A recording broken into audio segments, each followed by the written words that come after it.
Hello guys and welcome back on my YouTube channel Commerce Study with Aman Misra।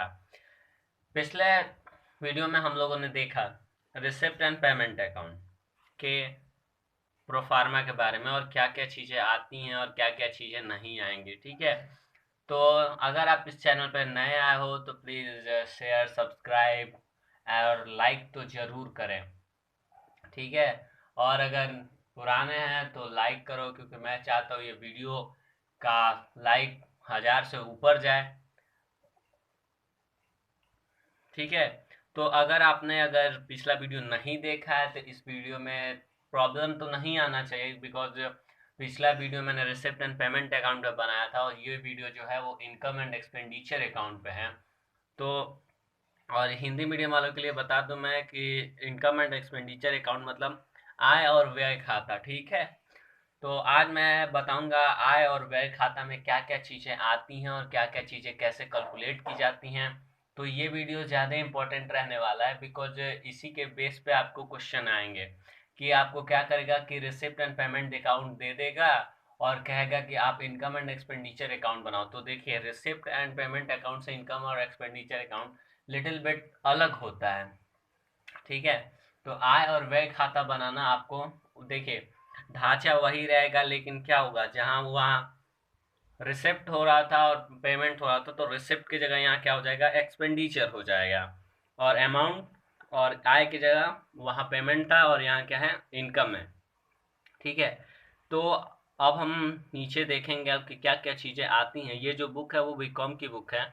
ये मैं इसलिए आप लोगों को इस बुक बीकॉम के बुक से पढ़ा रहा हूँ क्योंकि कई चीज़ें ऐसी आ जाती है जो आपके क्लास 12 के बुक में नहीं होती है। ठीक है, तो आपका दिमाग वहाँ फंस जाता है और आप क्वेश्चन सॉल्व नहीं कर पाते हो। ठीक है, तो ये वीडियो आपको बहुत ज़्यादा हेल्प करेगा क्योंकि आप 12th में हो और बीकॉम की बुक का प्रोफार्मा देख रहे हो और क्या क्या चीज़ें आएंगी और क्या क्या चीज़ें नहीं आएंगी, ये चीज़ आप आगे का पहले ही जान जाते हो। तो ये क्या करेगा, आपको आगे बहुत हेल्प करने वाला है। ठीक है, तो आइए देखते हैं। पहले क्या हो जाएगा कि depreciation on fixed assets. Fix assets पे अब डेप्रिसिएशन मतलब होता है, हिंदी मीडियम वालों के लिए बता दूं मैं, हरास। हरास मतलब हरास उन्हीं चीज़ों पे लगाई जाती है जो हमारे फिक्स एसेट्स होते हैं। और फिक्स एसेट्स क्या होती हैं, आपकी मशीनरी, कार, ट्रक, मतलब जो भी बिजनेस में आप एसेट्स के तौर पे यूज करते हो वो भी फिक्स एसेट्स के तौर पे, उस पर क्या कहा जाता है, डेप्रिसिएशन मतलब हरास लगाया जाता है।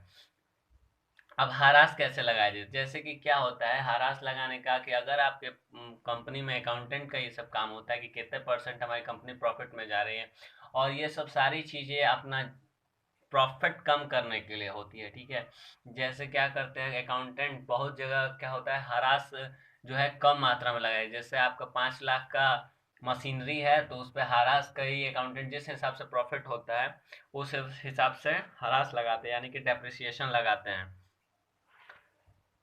कि आज इस बार हम लोग का 2% रहेगा मशीनरी पे, तो कई कंपनियां 10% अपने मशीनरी पे लगाती है। ठीक है, जस्ट फॉर एग्जांपल कि 5 लाख की मशीनरी है तो 1 लाख में उसका 10% डेप्रिसिएशन। डेप्रिसिएशन मतलब वो होता है कि मशीनरी यूज हो रही है तो उसका कुछ हिस्सा मशीनरी के लिए रखना।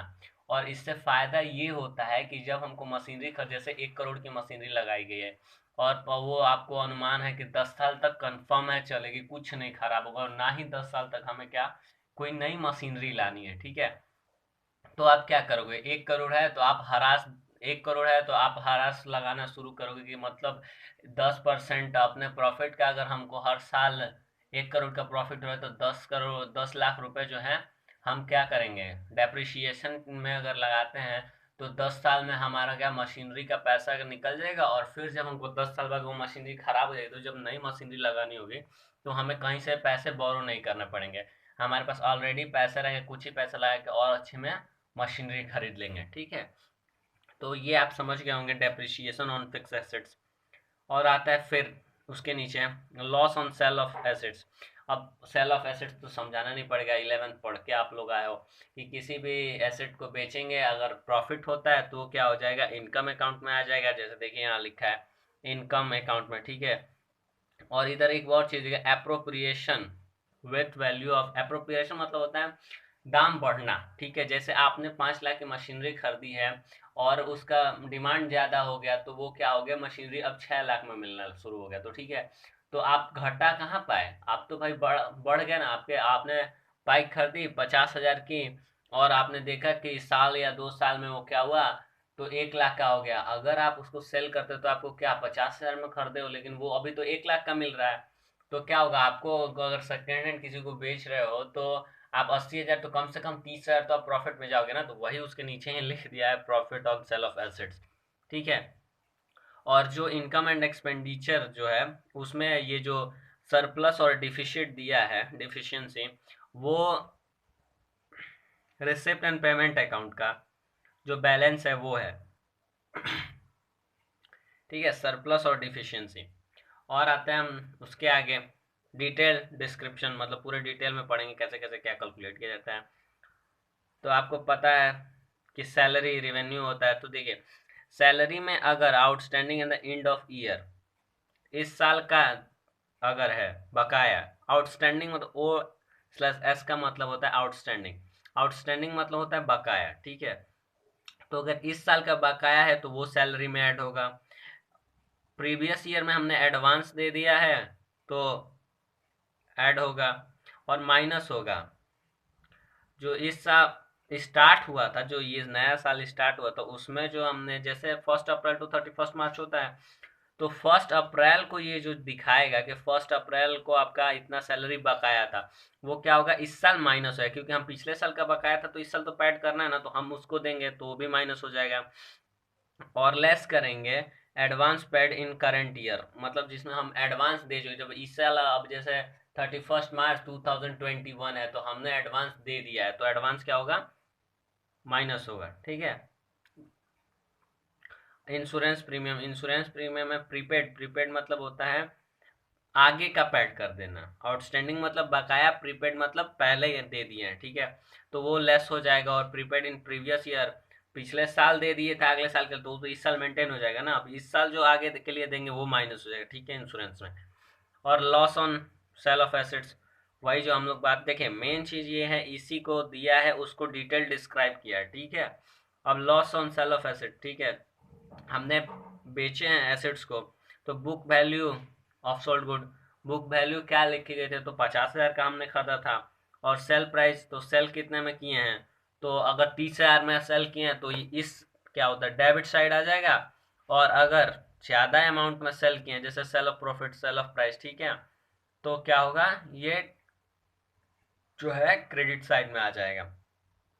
अब देखिए, लॉस ऑन स्पेशल आइटम, कोई स्पेशल आइटम पे लॉस हो गया, अमाउंट स्पेड, अमाउंट रिसीव, ठीक है, तो इधर नोट हो जाएगा। और यहाँ क्या हो जाएगा, income and gain of revenue nature, revenue nature जो है आयगत आय, रेवेन्यू मतलब होता है आयगत, ठीक है। तो वो आ जाएगा, तो आप यहाँ लिख दोगे। फिर आपको लॉकर रेंट दे रहा है, जैसे आपकी है तो आप क्या कर रहे हो, एक ऐसे एनजीओ जो क्या लॉकर आपने रखा है कि लोग आएंगे अपना सामान हमारे यहाँ रखेंगे और क्या करेंगे, रेंट देंगे। तो अगर ये चीज़ है तो लोग तो आएंगे रेंट देंगे, तो वो क्या हो जाएगा, हमारा इनकम हो जाएगा, ठीक है। और एक्सपेंसेस ऑफ कंज्यूमेबल गुड्स, जो कंज्यूमेबल गुड्स वो गुड्स है जो कंज्यूम करते हो, जैसे स्टेशनरी है, मेडिसिन, खाना है, ओपनिंग स्टॉक है, ठीक है। तो इसको कैसे करते हैं कैलकुलेट, कंज्यूमेबल गुड्स को आगे क्वेश्चन में ये पूछता है, तो ध्यान से देखना। और इस साइड आपको पहले फिनिश कर लें हम लोग। तो सेल ऑफ न्यूज़पेपर, जिससे आपको इनकम प्राप्त होगा, जैसे sale of asset, sale of scraps, donation जो रिसीव करते हैं, ठीक है, इंटरेस्ट फी, मेंबर्स फी, ठीक है, ये सारी चीज़ें। अब हम आते हैं अपने सेकंड, इसका स्क्रीनशॉट ले लो आप लोग, क्योंकि ये बीकॉम की बुक है, तो आपको ज़्यादा फायदे करेंगे क्वेश्चन सॉल्व करने में, क्योंकि बहुत ज़्यादा चीज़ें जो यहाँ दी गई है लेकिन 12th की बुक में नहीं दिया है, उसी के चलते मैं आपको इस बुक से पढ़ा रहा हूँ। और देखिए, हम आते हैं अपने दूसरे साइड में,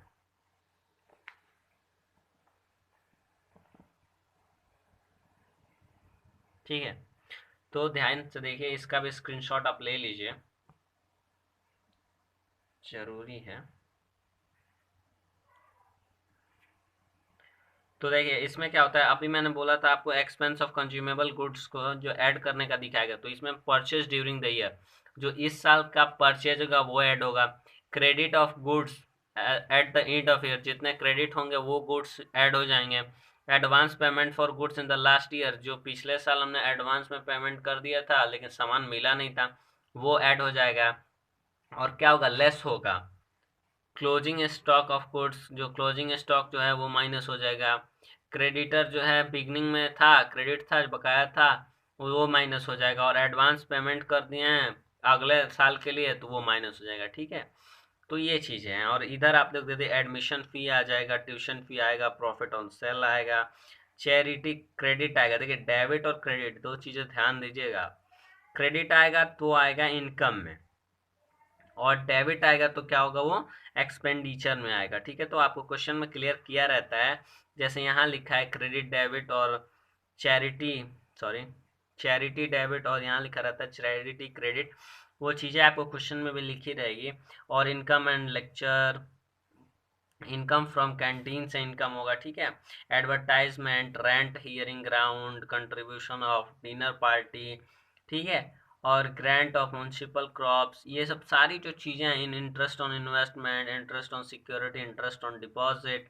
अब इंटरेस्ट ऑन डिपॉजिट क्या है, जिसमें आप डिपॉजिट जमा किया तो उसमें आपका अगर ब्याज आता है, बैंक आपको ब्याज देती है, तो उसकी एंट्री इधर होगी। ठीक है, बाकी सारी चीज़ें आप देख लो। अगर आपका डेबिट बैलेंस आता है, देखिए अगर डेबिट ज़्यादा है, डेबिट बैलेंस यहाँ आता है तो डेफिशिट होता है, और क्रेडिट बैलेंस आएगा यहाँ जो सरप्लस होता है। देख लीजिए इसमें क्या है, न्यूज़पेपर मैगजीन्स है पे एक्सपेंड करते हैं, चैरिटी डेबिट है तो आएगा। एक्सपेंस ऑन कैंटीन कुछ एक्सपेंस हो गया। ठीक है, एडवर्टाइजमेंट पे, रेंट पे, जो भी चीज़ें हैं वो सारी चीज़ें यहाँ रहेंगी। ठीक है, entertainment, lighting and clearing expenses, bad debts, bank charge वो चीज़ है जो बैंक आपको चार्ज करती है। जैसे आप एटीएम यूज कर रहे हो तो बैंक आपको एटीएम चार्ज लेती है, डेबिट कार्ड चार्ज लेती है, तो जितने भी चार्ज लगते हैं, जैसे आप एटीएम से पैसे निकालते हो तो 20 रुपये जो है वो चार्ज कटते हैं। तो ठीक है, वो क्या होता है यहाँ नोट की जाती है। ठीक है, इलेक्ट्रिसिटी है, तो सारी चीज़ें जो आपको दी गई है, तो मैंने आपको बता दिया है कि डेबिट बैलेंस और आएगी तो वो डेफिशिट है, मतलब लॉस है। आपको कई बार लिख दिया जाता है कि the account income and expenditure account debit balance इतना, तो डेबिट बैलेंस यानी कि लॉस है। ठीक है, और अगर क्रेडिट बैलेंस लिखता है तो क्या है, प्रॉफिट है, यानी कि सरप्लस। और इसी के साथ ये वीडियो मैं यहीं समाप्त कर रहा हूँ, क्योंकि वीडियो ज़्यादा बड़ा हो जाएगा तो दिक्कत करेगा।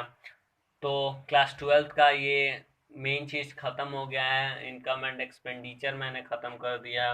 और रिसिप्ट एंड पेमेंट अकाउंट अगर आपने नहीं देखा है तो पीछे वाली वीडियो जो है डिस्क्रिप्शन में आपको मिल जाएगी, आप उसको जाके देख लें। इससे क्या होगा, दोनों चीज़ क्लियर हो जाएगा। तो कल मैं क्वेश्चन सॉल्व कराने वाला हूँ, तो क्वेश्चन सॉल्व करने में आसानी रहेगी। ठीक है, ओके, थैंक्स। और एक बार फिर, अगर आप नए हो तो मेरे वीडियो को लाइक, शेयर और सब्सक्राइब, और पुराने हो तो लाइक करो। टारगेट है 2000 लाइक का, और सब्सक्राइब 1000 कर देने का। ठीक है, और वीडियो पूरा देखें, आधा अधूरा देखेंगे समझ में नहीं आएगी। सारी चीज़ें एकदम डीपली आपको बता दी गई हैं। Thank you all, bye.